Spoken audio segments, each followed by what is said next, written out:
Peter the Great by Jacob Abbott. Chapter 4. Le Fort and Menzikov, 1689 to 1691.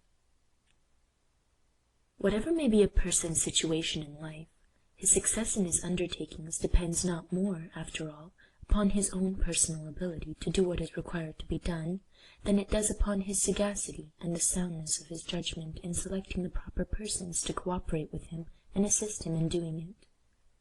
In all great enterprises undertaken by men, it is only a very small part which they can execute with their own hands, and multitudes of most excellently contrived plans fail for want of wisdom in the choice of men who are depended upon for the accomplishment of them.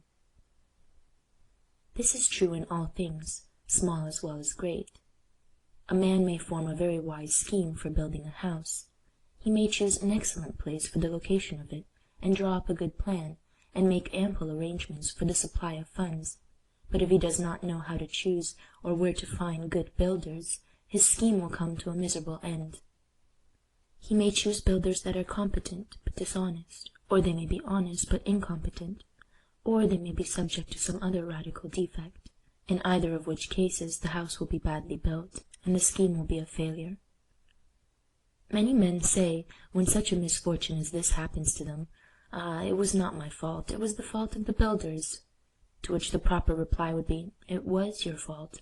You should not have undertaken to build a house unless, in addition to being able to form the general plan and arrangements wisely, you had also had the sagacity to discern the characters of the men whom you were to employ to execute the work.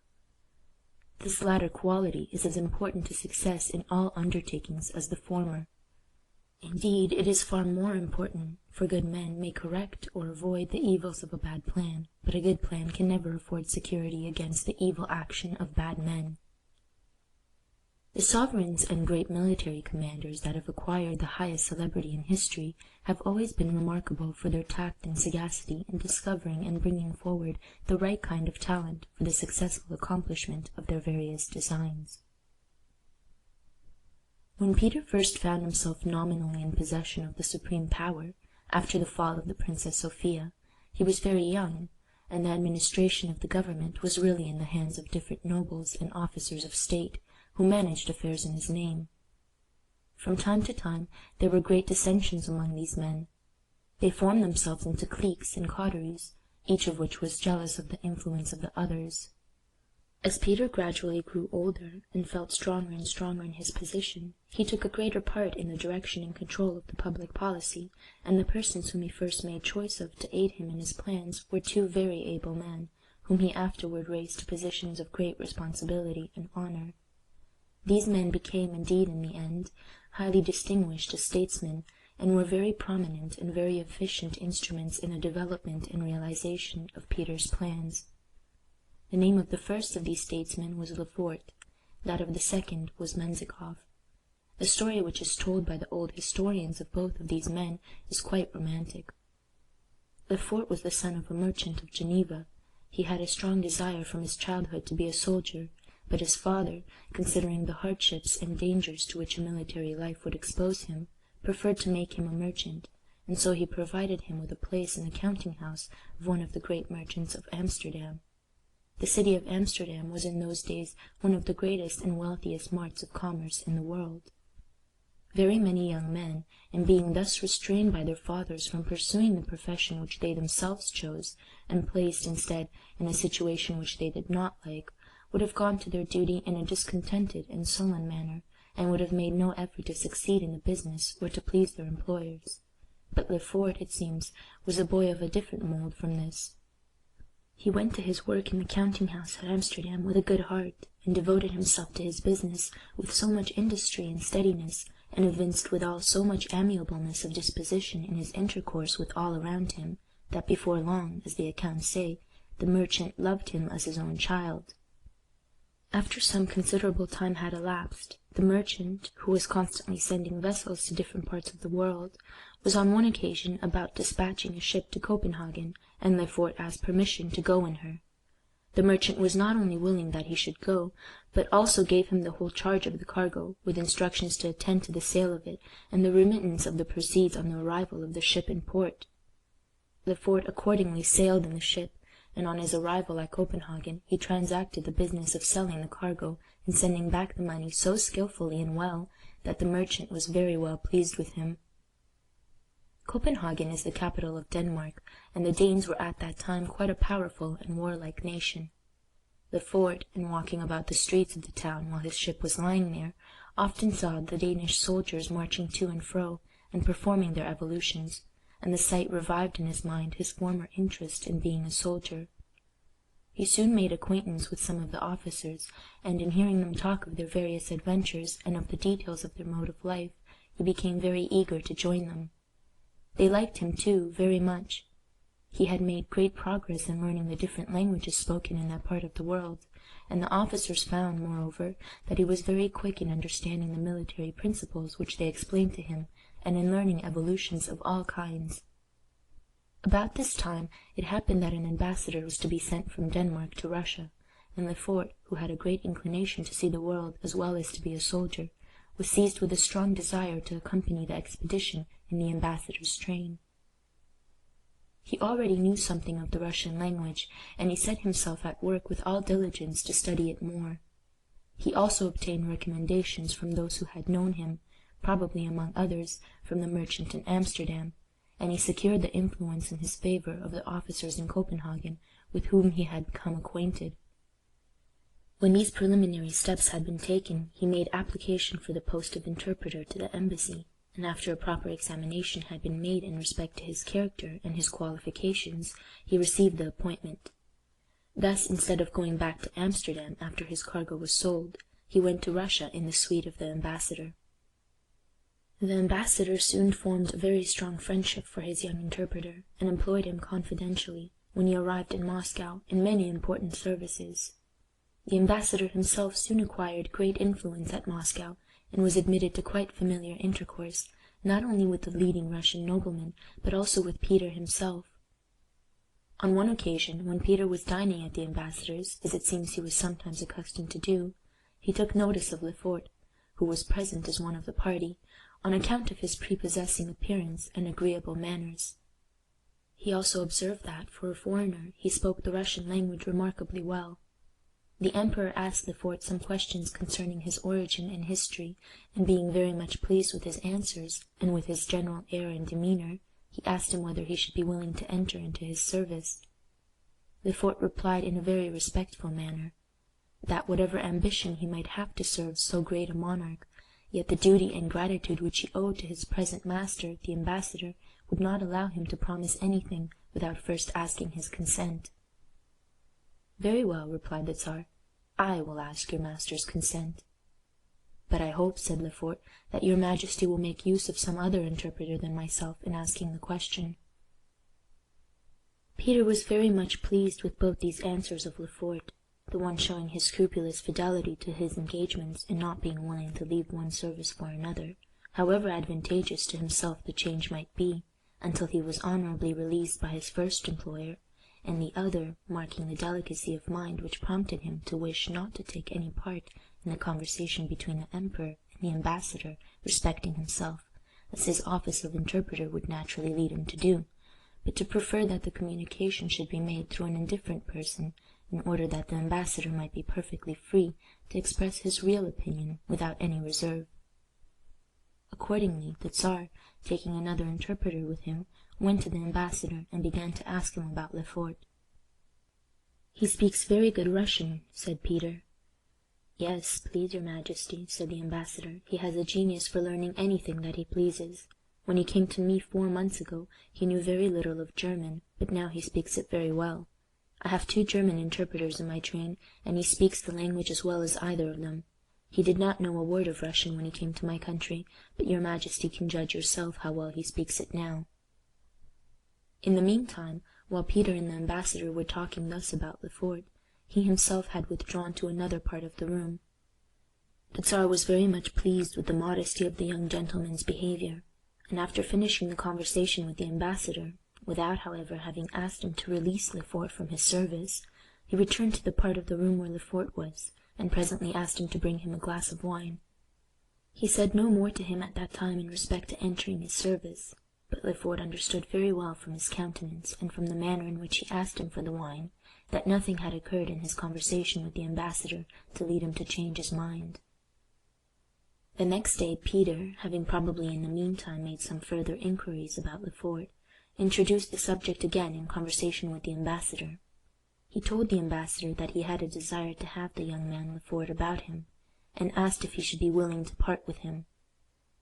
The ambassador replied that, notwithstanding any desire he might feel to retain so agreeable and promising a man in his own service, still the exchange was too advantageous to Le Fort, and he wished him too well to make any objection to it, and besides, he added, he knew too well his duty to his Majesty not to consent readily to any arrangement of that kind that his Majesty might desire. The next day Peter sent for Le Fort, and formally appointed him his first interpreter. The duties of this office required Le Fort to be a great deal in the emperor's presence, and Peter soon became extremely attached to him. Le Fort, although we have called him a young man, was now about 35 years of age, while Peter himself was yet not 20. It was natural, therefore, that Peter should soon learn to place great confidence in him, and often look to him for information, and this the more readily on account of Le Fort's having been brought up in the heart of Europe, where all the arts of civilization, both those connected with peace and war, were in a much more advanced state than they were at this time in Russia. Le Fort continued in the service of the emperor until the day of his death, which happened about 10 years after this time, and during this period he rose to great distinction, and exercised a very important part in the management of public affairs, and more particularly in aiding Peter to understand and to introduce into his own dominions the arts and improvements of Western Europe.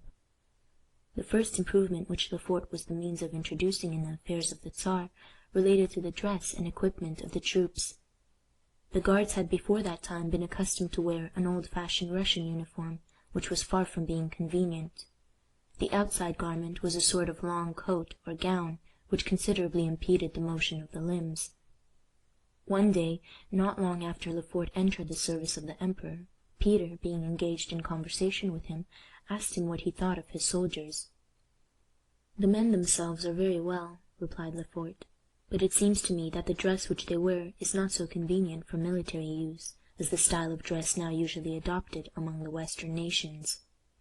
Peter asked what the style was, and Le Fort replied that if his Majesty would permit him to do so, he would take measures for affording him an opportunity to see. Accordingly, Le Fort repaired immediately to the tailor of the Danish ambassador. This tailor the ambassador had brought with him from Copenhagen, for it was the custom in those days for personages of high rank and station, like the ambassador, to take with them in their train persons of all the trades and professions which they might require, so that wherever they might be, they could have the means of supplying all their wants within themselves, and without at all depending upon the people whom they visited. Le Fort employed the tailor to make him 2 military suits, in the style worn by the royal guards at Copenhagen, one for an officer and another for a soldier of the ranks. The tailor finished the first suit in 2 days. Le Fort put the dress on, and in the morning, at the time when, according to his usual custom, he was to wait upon the emperor in his chamber, he went in wearing the new uniform. The Tsar was surprised at the unexpected spectacle. At first he did not know Le Fort in his new garb, and when at length he recognized him and began to understand the case, he was exceedingly pleased. He examined the uniform in every part, and praised not only the dress itself, but also Le Fort's ingenuity and diligence in procuring him so good an opportunity to know what the military style of the Western nations really was. Soon after this, Le Fort appeared again in the emperor's presence, wearing the uniform of a common soldier. The emperor examined this dress too, and saw the superiority of it in respect to its convenience, and its adaptedness to the wants and emergencies of military life. He said at once that he should like to have a company of guards dressed and equipped in that manner, and should be also very much pleased to have them disciplined and drilled according to the Western style. Le Fort said that if his Majesty was pleased to entrust him with the commission, he would endeavour to organize such a company. The emperor requested him to do so, and Le Fort immediately undertook the task. He went about Moscow to all the different merchants to procure the materials necessary, for many of these materials were such as were not much in use in Moscow, and so it was not easy to procure them in sufficient quantities to make the number of suits that Le Fort required. He also sought out all the tailors that he could find at the houses of the different ambassadors, or of the great merchants who came from Western Europe, and were consequently acquainted with the mode of cutting and making the dresses in the proper manner. Of course, a considerable number of tailors would be necessary to make up so many uniforms in the short space of time which Le Fort wished to allot to the work. Le Fort then went about among the strangers and foreigners at Moscow, both those connected with the ambassadors and others, to find men that were in some degree acquainted with the drill and tactics of the Western armies, who were willing to serve in the company that he was about to organize. He soon made up a company of 50 men. When this company was completed and clothed in the new uniform, and had been properly drilled, Le Fort put himself at the head of them one morning and marched them, with drums beating and colors flying, before the palace gate. The Tsar came to the window to see them as they passed. He was much surprised at the spectacle, and very much pleased. He came down to look at the men more closely. He stood by while they went through the exercises in which Le Fort had drilled them. The emperor was so much pleased that he said he would join the company himself. He wished to learn to perform the exercise personally, so as to know in a practical manner precisely how others ought to perform it. He accordingly caused a dress to be made for himself, and he took his place afterward in the ranks as a common soldier, and was drilled with the rest in all the exercises. From this beginning the change went on until the style of dress and the system of tactics for the whole imperial army was reformed by the introduction of the compact and scientific system of Western Europe, in the place of the old-fashioned and cumbrous usages which had previously prevailed. The emperor, having experienced the immense advantages which resulted from the adoption of Western improvements in his army, wished now to make an experiment of introducing, in the same way, the elements of Western civilization into the ordinary branches of industry and art. He proposed to Le Fort to make arrangements for bringing into the country a great number of mechanics and artisans from Denmark, Germany, France, and other European countries, in order that their improved methods and processes might be introduced into Russia. Le Fort readily entered into this proposal, but he explained to the emperor that, in order to render such a measure successful on the scale necessary for the accomplishment of any important good, it would be first requisite to make some considerable changes in the general laws of the land, especially in relation to intercourse with foreign nations. On his making known fully and in detail what these changes would be, the emperor readily acceded to them, and the proposed modifications of the laws were made. The tariff of duties on the products and manufactures of foreign countries was greatly reduced. This produced a twofold effect. In the first place, it greatly increased the importations of goods from foreign countries, and thus promoted the intercourse of the Russians with foreign merchants, manufacturers, and artisans, and gradually accustomed the people to a better style of living, and to improved fashions in dress, furniture, and equipage, and thus prepared the country to furnish an extensive market for the encouragement of Russian arts and manufactures as fast as they could be introduced. In the second place, the new system greatly increased the revenues of the empire. It is true that the tariff was reduced, so that the articles that were imported paid only about half as much in proportion after the change as before. But then the new laws increased the importation so much that the loss was very much more than made up to the treasury, and the emperor found in a very short time that the state of his finances was greatly improved. This enabled him to take measures for introducing into the country great numbers of foreign manufacturers and artisans from Germany, France, Scotland, and other countries of Western Europe. These men were brought into the country by the emperor, and sustained there at the public expense, until they had become so far established in their several professions and trades that they could maintain themselves. Among others, he brought in a great many carpenters and masons to teach the Russians to build better habitations than those which they had been accustomed to content themselves with, which were, in general, wooden huts of very rude and inconvenient construction. One of the first undertakings in which the masons were employed was the building of a handsome palace of hewn stone in Moscow for the emperor himself, the first edifice of that kind which had ever been built in that city. The sight of a palace formed of so elegantly and durable a material excited the emulation of all the wealthy noblemen, so that as soon as the masons were released from their engagements with the emperor, they found plenty of employment in building new houses and palaces for these noblemen. These and a great many other similar measures were devised by Lefort during the time that he continued in the service of the Tsar, and the success which attended all his plans and proposals gave him, in the end, great influence, and was the means of acquiring for him great credit and renown. And yet he was so discreet and unpretending in his manners and demeanour, if the accounts which have come down to us respecting him are correct, that the high favour in which he was held by the emperor did not awaken in the hearts of the native nobles of the land any considerable degree of that jealousy and ill will which they might have been expected to excite. Lefort was of a very self-sacrificing and disinterested disposition. He was generous in his dealings with all, and he often exerted the ascendancy which he had acquired over the mind of the emperor to save other officers from undeserved or excessive punishment when they displeased their august master, for it must be confessed that Peter, notwithstanding all the excellences of his character, had the reputation at this period of his life of being hasty and passionate. He was very impatient of contradiction, and he could not tolerate any species of opposition to his wishes.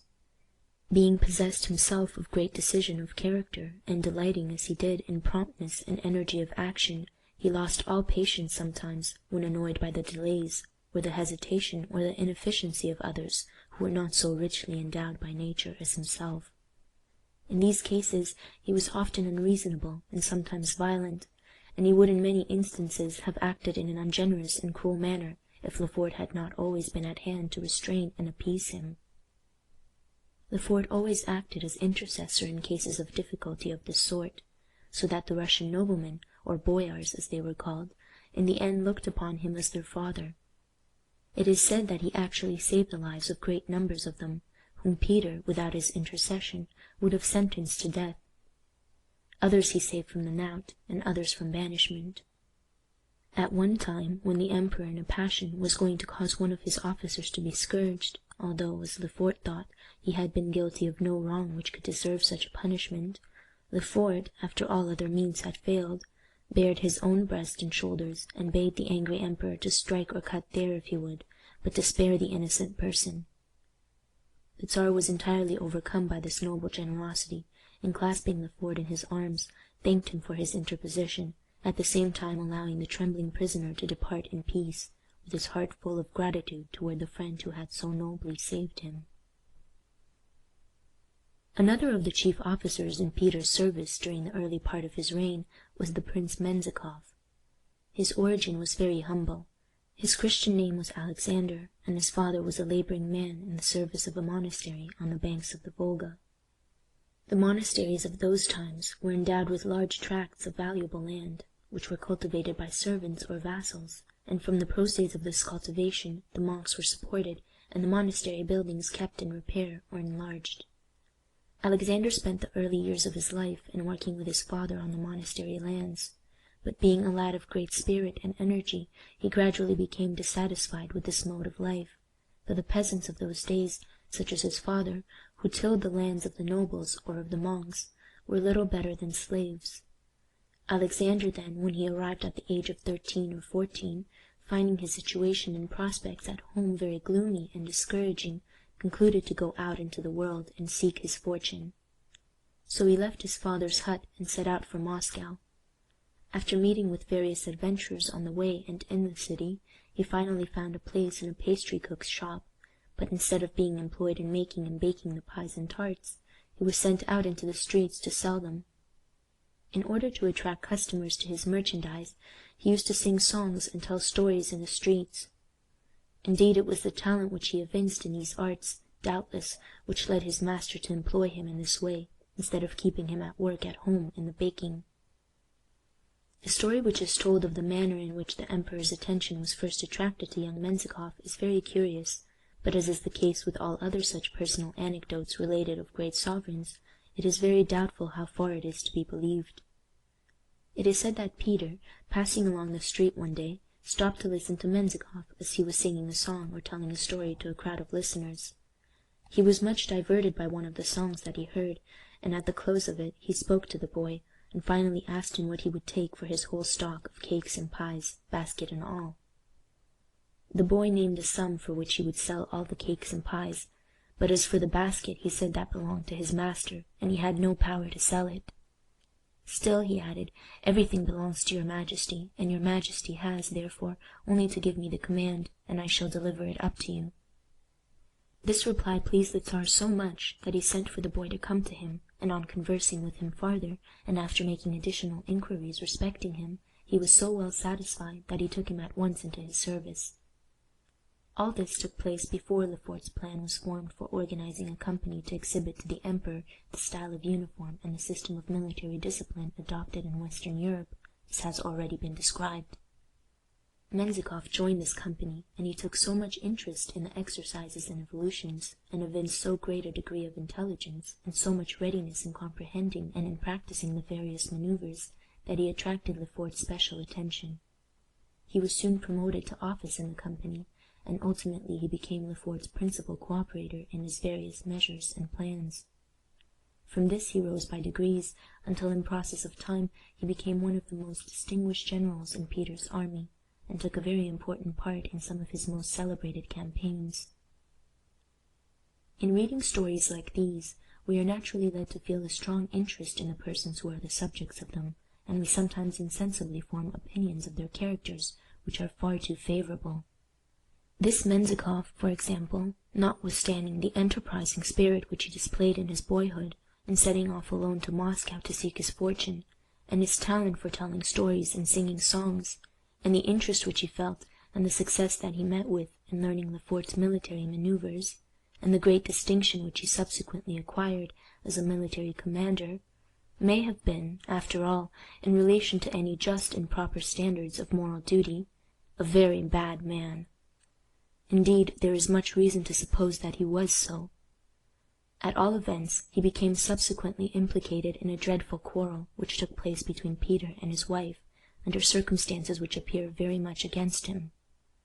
This quarrel occurred after Peter had been married only about 2 years, and when he was yet not quite 20 years old. As usual in such cases, very different stories are told by the friends respectively of the husband and the wife. On the part of the empress, it was said that the difficulty arose from Peter's having been drawn away into bad company, and especially the company of bad women, through the instrumentality of Menzikoff when he first came into Peter's service. Menzikoff was a dissolute young man, it was said, while he was in the service of the pastry cook, and was accustomed to frequent the haunts of the vicious and depraved about the town, and after he entered into Peter's service, Peter himself began to go with him to these places, disguised, of course, so as not to be known. This troubled Ottokessa, and made her jealous, and when she remonstrated with her husband, he was angry, and by way of recrimination accused her of being unfaithful to him. Menzikoff, too, was naturally filled with resentment at the empress's accusations against him, and he took Peter's part against his wife. Whatever may have been the truth in regard to the grounds of the complaints made by the parties against each other, the power was on Peter's side. He repudiated his wife, and then shut her up in a place of seclusion, where he kept her confined all the remainder of her days. Besides the unfavourable inferences which we might justly draw from this case, there are unfortunately other indications that Peter, notwithstanding the many and great excellences of his character, was at this period of his life violent and passionate in temper, very impatient of contradiction or opposition, and often unreasonable and unjust in his treatment of those who for any reason became the objects of his suspicion or dislike. Various incidents and occurrences illustrating these traits in his character will appear in the subsequent chapters of his history. End of chapter 4.